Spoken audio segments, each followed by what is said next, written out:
number of recoveries have doubled since they started the task force 13 months ago, and the time to recovery has been cut in half.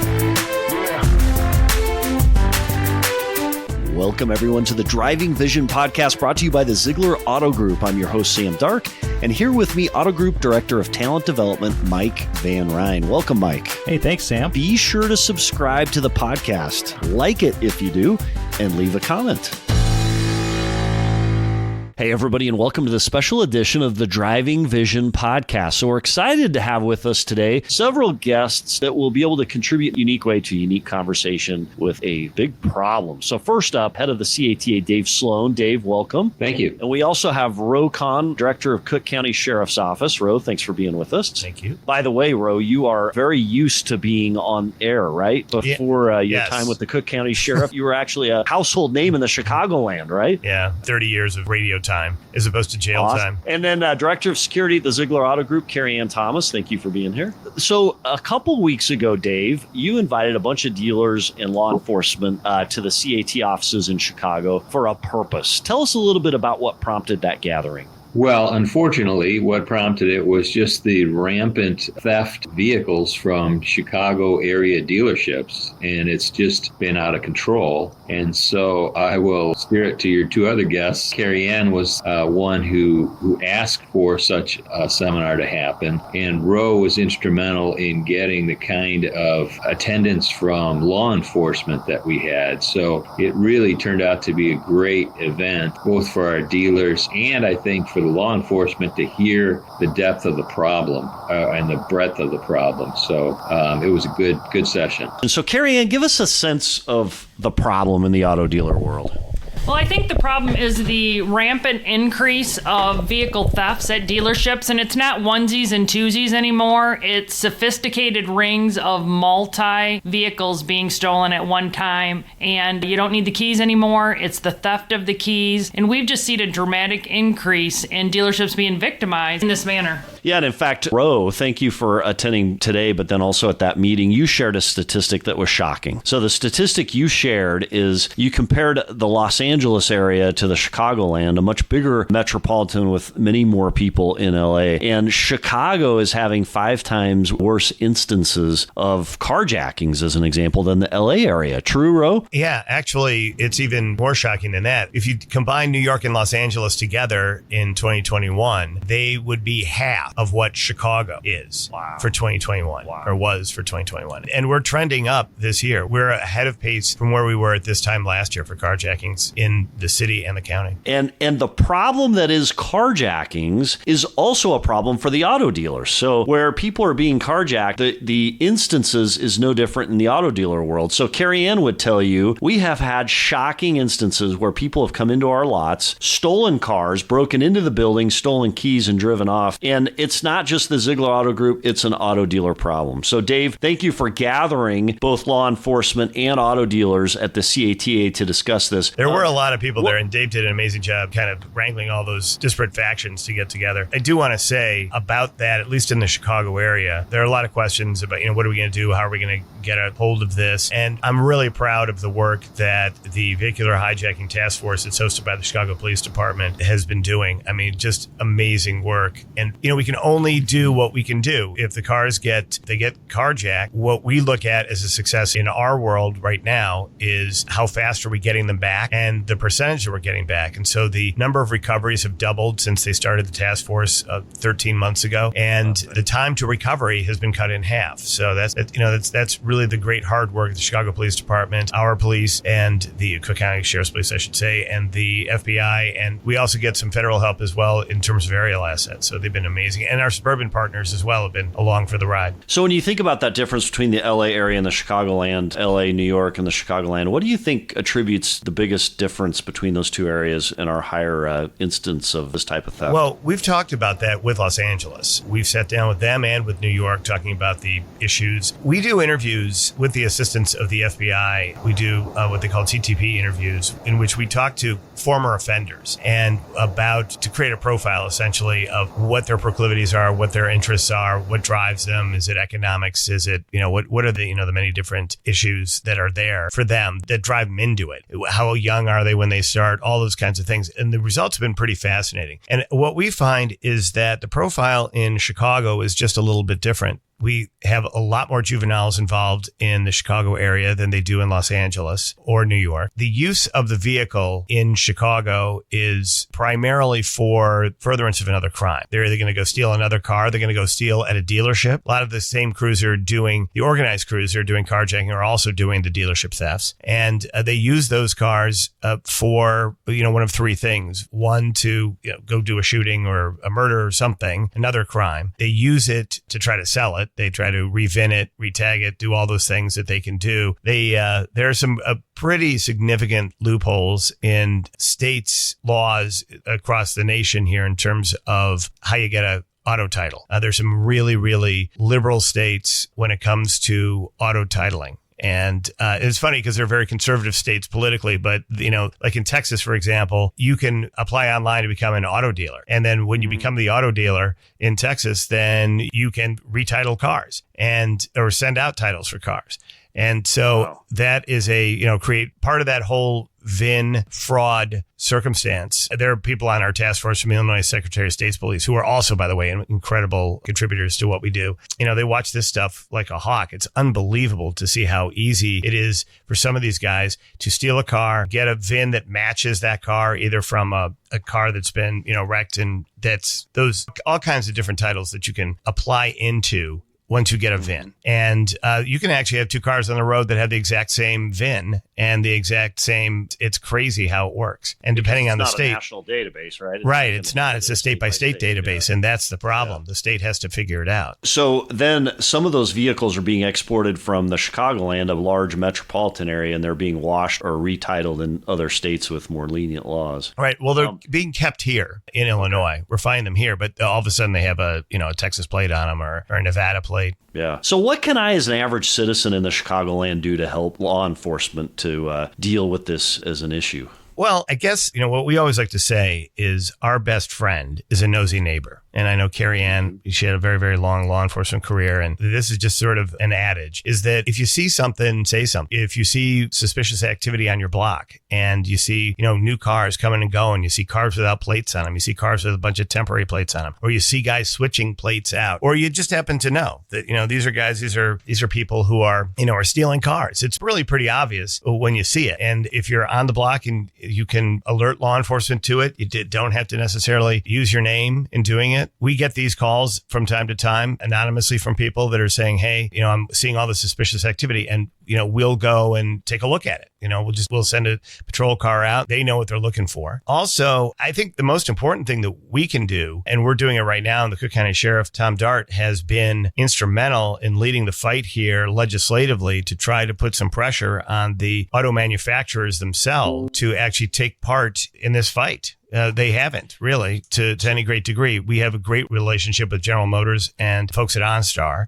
but the other manufacturers have really been, really difficult to deal with from a law enforcement perspective. Once a car gets carjacked, we get on the phone with them, we identify ourselves. Hopefully we have the victim with us that can give permission to start the tracking of the vehicle. But more often than not, we'll have a situation where the person isn't subscribed to the tracking component to their vehicle, and they'll ask us for money. It could be anything from $30 to $200 to start the tracking. And first of all, the victim very rarely ever has their wallet at the end of this incident, right? Then they're on the phone, they're totally traumatized. And now there's somebody at a call center somewhere, sometimes not even in the United States, who's telling them, hey, listen, you got to pay $200 to find your car. I mean, that is unacceptable under any circumstance. So the sheriff has reached out to work with the United States Senate. He was just testifying there about a month ago in front of the Judiciary Committee. And then we were just down in Springfield this week where two bills have been introduced that are specifically geared toward the manufacturers. And then we also have other bills that are coming forward to change the charging schedule and the jail terms for all of vehicle-related, any kind of crime, whether it's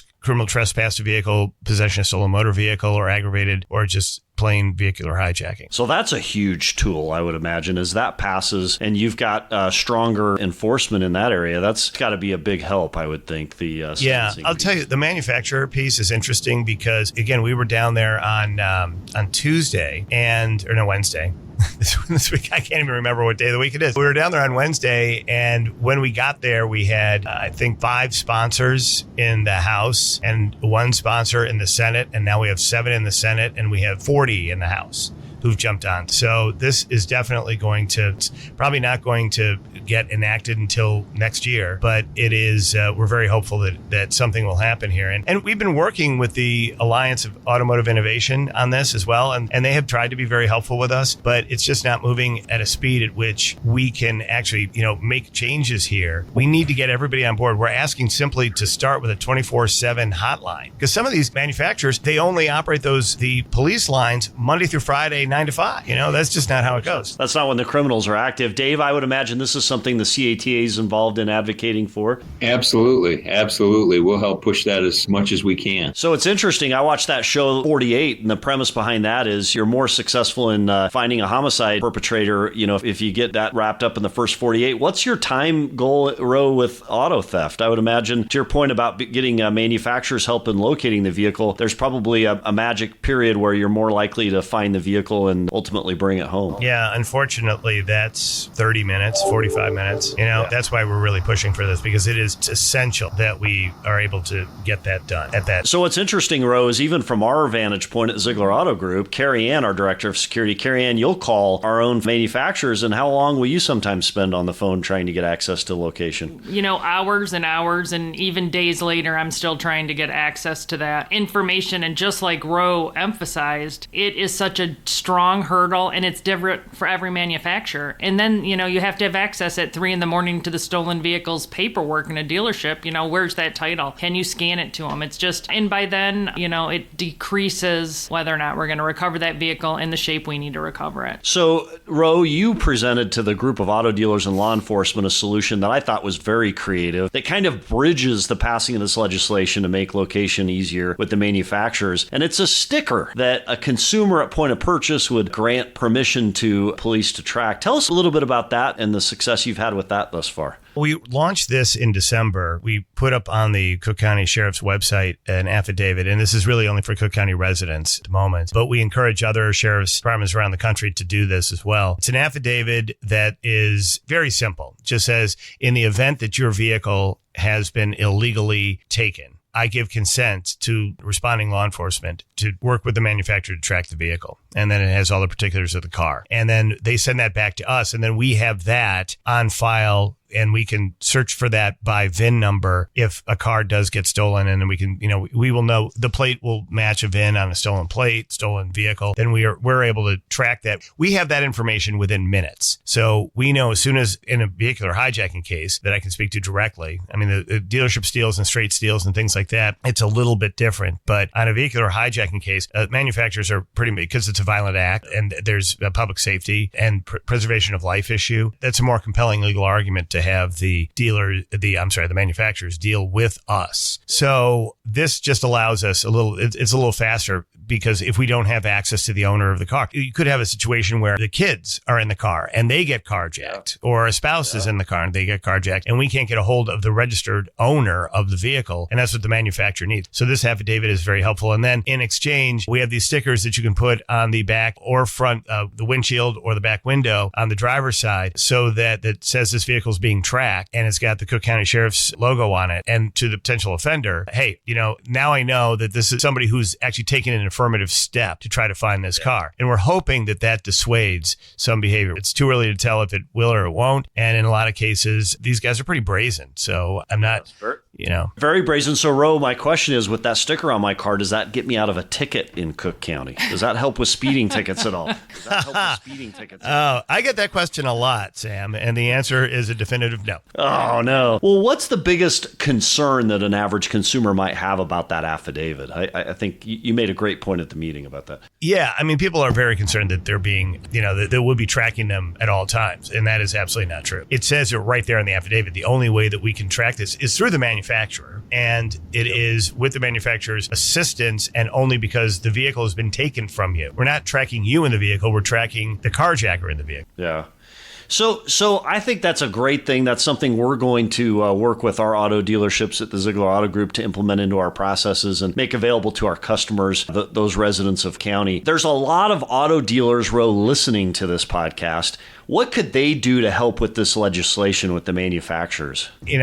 Just reach out to your representatives and your senators in the state of Illinois and say, you'd like to see this passed. And, we're not trying to jam up any kind of a business. And the United States Senate as well. We got these questions during the hearing in Washington, which is, there are privacy concerns. There are folks that think that government shouldn't be telling business how to operate. But this is a public safety issue. And this is a very clear public safety issue. There are times that legislation gets jammed down or comes down onto businesses that you think, well, that doesn't really have a ton of relevance. This does. And I cannot imagine where there is why or how there could not be a political will to get this across the finish line. On a federal level, obviously the auto manufacturers have their, they have their lobbying and communications efforts, and they don't necessarily want to have a set of rules imposed upon them that they can't all abide by. But, the major manufacturers, General Motors, again, I go back to them because they, sort of the top of the class here. This isn't going to be a problem for them because they're doing everything already that we're going to ask the other manufacturers to do. And this can be phased in. And we are fully aware that there are manufacturers that are 5 years behind in terms of the technology to be able to, do turn-by-turn tracking and things like that. But, we're asking them to get on board. It's good for them in the long run because this is going to be a sales advantage in big cities where carjackings are on the rise around the nation. I talked about New York and Los Angeles before, but in New York and LA, those numbers at 500 apiece, those are astronomical numbers for those communities. They didn't have those numbers a couple of years ago. Right. So it's an idea that, the time has come. The manufacturers need to address this. And yes, there will be other technological overlays that the manufacturers will have that will address this that are in the pipeline already. But in the meantime, a 24-hour-a-day, 7-day-a-week hotline that law enforcement can call and initiate tracking of the vehicle, even if it's just a ping, last location. Sometimes the telemetry is disabled by the carjackers or by the car thieves. You see that in dealership steals as well. They're very sophisticated folks. They know exactly what to do. And there is, so we just need to know where that last location was. What's interesting, Ro, is it seems to me most people assume that there's that capability anyway. So it's a tribute to the manufacturers that they've erred a little bit on the side of privacy because, with technology, what it is, I think that's probably a part that everybody's trying to figure out is, what should justify having access to that type of information. But, I'll tell you, and Carrie Ann can share more detail, the thefts that we've seen have been so brazen that people coming into our lots with stolen vehicles have stolen more vehicles, and then they've come back for more after they've taken keys. While not you, but while law enforcement's on the lot trying to get their photos and dust for prints from the first interaction, that's incredibly dangerous, isn't it, Ro? Having a criminal trying to perpetrate another crime in front of a police officer with a gun, someone will get hurt eventually, and they probably are, Ro, right? Right. And we go back to the brazen nature of some of these folks. They don't really care. There is a sense when we talk to them, there is a sense of immunity in some respects. I mean, depending on where they live and depending the community, the county, whatever it is in which people live, the rules are different. I mean, in some places, law enforcement can chase offending cars, felony cars. In others, they can't. And they know where they are. They know which county they're in. When they're in the northeastern Illinois, they know what they're doing. They know the difference between Cook County. We're not going to share that here on the podcast because we don't want to create any perpetrators, but that is an interesting point. The differences in the standard between counties and areas has got to create hard and soft targets and ultimately attract those crimes to those areas. Yeah. So is that part of what you'd be advocating for too? Kind of a standard across the state or the area? Well, the state does have rules about pursuit and stuff like that. There are state laws surrounding that as well. And there's a new state law that's just been, that was passed and it's being phased in. And there's a couple of different things that are going to be happening on January 1 of 2023 that are going to make it, even more difficult for law enforcement to keep track of things. And, that just goes to a political will. And, it's not my place to determine or to express an opinion on that. It's just up to the voters to decide, what they want to see. But let's face it. I mean, crime is an issue. It's a gigantic political issue right now. And you can see politicians adjusting to it. Yeah, absolutely. Carrie Ann, any questions? No, I just want to say that, for as much crime and everything that's out there happening, we have found our partnership with local law enforcement, with Roe and the task force he's mentioned, have always been very, very helpful when this happens to us, and every single time, because we know these cars stolen from these dealerships, are the nexus to other violent crimes. And, having those relationships and knowing what is helpful to law enforcement when it happens and the immediacy of it is very, very important. And on the other hand, having that relationship when they need vehicle information or different things that we can help them out is, we're here to be part of the solution. Yeah, so Ro, on behalf of the Zeigler Auto Group, thanks for the partnership, and all auto dealers in the Chicagoland, thanks for, your team do to help keep us safe. We can start to deter by showing how futile this act is, whether it's dealership steals or carjacking. We're trying to make it futile for them, and